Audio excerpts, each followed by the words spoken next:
संभल के कूड़ फतेहगढ़ थाना क्षेत्र में हथियारों के बल पर घर पर सो रहे पिता और बेटी का अपहरण। मौके पर पहुंचे बाल आयुक्त लखनऊ के अध्यक्ष। प्रदेश में कानून नाम की कोई चीज नजर नहीं आ रही है। अपराधियों ने कानून का माहौल बना रखा है और दिन प्रतिदिन बड़ी और दुस्साहसिक घटनाओं को अंजाम दे रहे हैं। ऐसी एक घटना सामने आई है जनपद संभल के कूड़ फतेहगढ़ थाना क्षेत्र के ग्राम खन्नोपुरा से, जहां पर 4 बाइक पर सवार होकर आए 8 हथियारबंद बदमाशों ने घर में घुसकर परिजनों को हथियार के दम पर बंधक बनाकर घर में सो रही बेटी नीलम और पिता राज बहादुर को अपहरण कर लेके गए। यह घटना रात्रि में करीब 12 बजे के घटित हुई। परिजनों ने बताया कि बदमाशों के जाने के बाद परिजनों ने इस घटना की जानकारी डायल 112 को फोन करके दी, लेकिन फोन करने के 1 से 1.5 घंटे बाद पुलिस मौके पर पहुंची। घटना की जानकारी मिलने के बाद बाल आयोग लखनऊ के अध्यक्ष विशेष गुप्ता भी मौके पर पहुंचे और घटना की विषय में जानकारी हासिल की।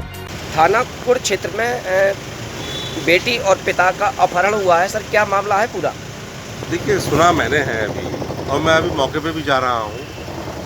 यादव परिवार है और रात के 1:30-2 बजे उसका अपहरण करके ले जाना इस तरीके से, तो ये संभल जनपद की मैं समझता हूँ कोई नई बात नहीं है। इस वक्त प्रदेश में, पूरे उत्तर प्रदेश में एक लहर बन गई है अपहरणों की। हत्या, बलात्कार, लूट एक सीजन जैसे चल जाता है, इस वक्त वो चल रहा है। सरकार पूरी तरीके से विफल हो चुकी है, विकास के नाम पे नील है। जनता बहकावे में अब नहीं आने वाली।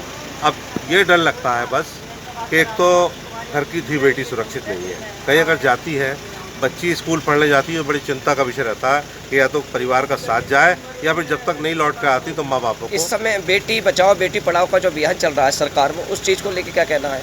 इनका आपने कोई भी काम आपने ज़मीनी लेवल पे देखा? ये तो सब कागजी और हवाई बातें हैं।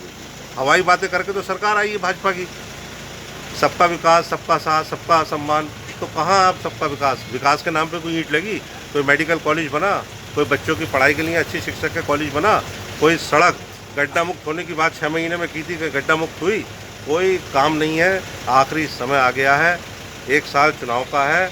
अब इनको चिंता ये है कि हम कैसे जनता को फिर दोबारा गुमराह करें। लेकिन क्या मामला? हाँ, अभी मैं इधर चंदोसी में एक नाबालिग के साथ घटना हुई थी, उसके निरीक्षण के लिए आया था।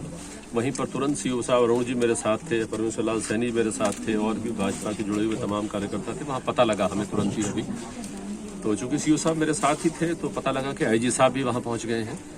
और थाने पर मुझे अभी मैं जमुना प्रसाद जी जो एसपी संभल हैं उनसे भी मुलाकात करूँगा। तो मुझे उम्मीद है कि परिवार की काउंसलिंग चल रही है, परिवार से बातचीत हुई है अभी, और परिवार वालों ने भी कुछ बातें बताई हैं अभी जो अभी पुलिस तक पहुंच गई हैं।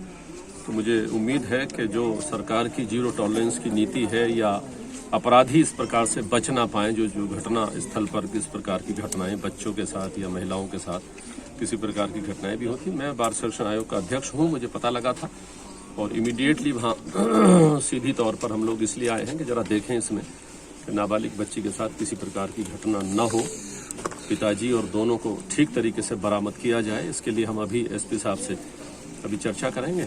बाकी पुलिस वाले हमारे साथ हैं, तो मुझे उम्मीद है कि जिस प्रकार से पुलिस की तत्परता है या जिस प्रकार से सभी लोग, आपने देखा आईजी साहब भी तुरंत ही पहुंच गए थे और एसपी साहब भी तुरंत आ गए, तो सभी की मंशा ये है कि इस प्रकार की घटना क्षेत्रों में न हो, अगर होती हैं तो उसको कैसे वर्कआउट किया जाए। पुलिस की तरफ से आपको अभी तक क्या जानकारी मिली? हाँ, पुलिस की तरफ से अभी जो मैंने जानकारी ली है वो अभी जानकारी चल रही है, चूंकि रात का किस्सा है और परिवार वालों से पूछताछ करके कोई संकेत जिस प्रकार से दिए हैं उसी पर या क्षेत्रों में जो भी गुंडा एलिमेंट है या जो भी इस प्रकार के लोग हैं वो सब उनकी जानकारी में है। अभी सब जानकारी करेंगे, इसका मूल्यांकन करेंगे, अभी समीक्षा भी करेंगे। अभी सर एक जानकारी कि परिवार वाले आरोप लगाने के 2 घंटे बाद पुलिस पहुंची सूचना देने के बाद रात।